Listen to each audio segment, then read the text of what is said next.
I come from the manufacturing industry, and obviously have seen a significant change over the last few years with women assuming very important positions, positions of leadership.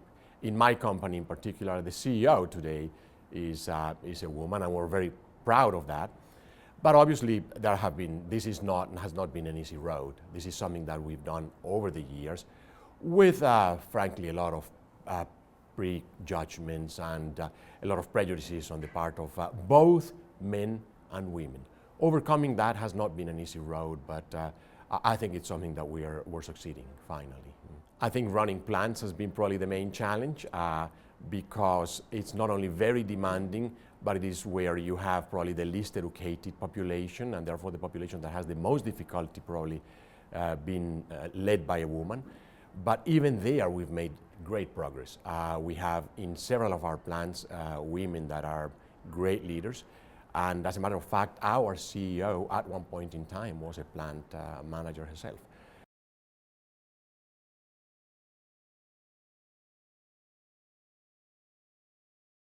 I think both men and women, what we need to do first is create the conditions where women can succeed. We know that where we have women in leadership positions, they are equal or sometimes better than men in areas like honesty and integrity, command of detail, loyalty to the company. Those are areas where women definitely excel. What we have to do is create the conditions where women can have their careers, family lives, and frankly, sometimes even physical conditions. I can tell you something in my own experience coming from the manufacturing industry. Simple things like toilets, when I arrived in the company, were all in areas where men were, and we had areas where we didn't even have toilets for women. Today that has changed. So creating both the physical and the career conditions for women to succeed, I think, is what we can do.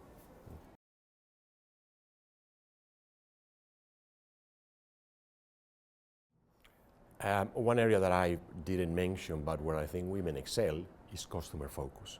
Women are more customer focused than men are. Certainly that is the case in my industry.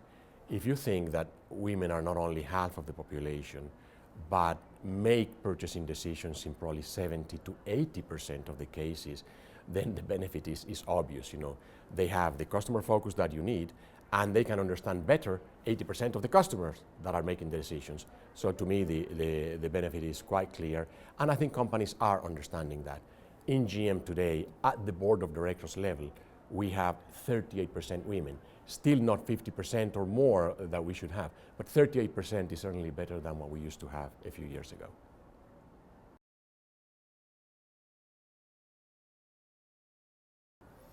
The advice that I would give them is have no prejudices, either in terms of feeling that they are being underestimated or that they're being overestimated. I think there is both. There is a certain condescending attitude on the part of men, which I think is harmful to women and to business. And I think there is there's also sometimes certain prejudice on the part of women that they're not being treated equally.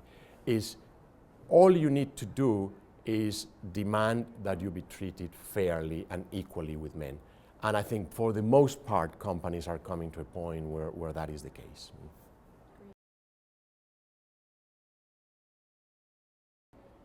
I think men need to be a big part of that. And I think we've done this in two stages.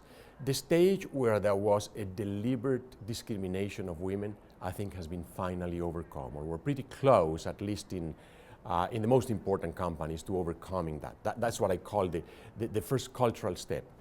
But there is a second step where there is a more subconscious discrimination of women, a certain condescending attitude that women have certain weaknesses that we need to protect and that we need to address and take care of. We need to overcome that condescending attitude. I give you a very, very simple example. I've seen situations where men make decisions that a woman, executive or employee, cannot be sent to a training course because she has family needs. and the woman is not even considered for the course, for the training, not even asked if she can do it, because the man assumes that she's not going to be able to do it. It's too demanding, it's too much time, it's in a different country, you cannot do it.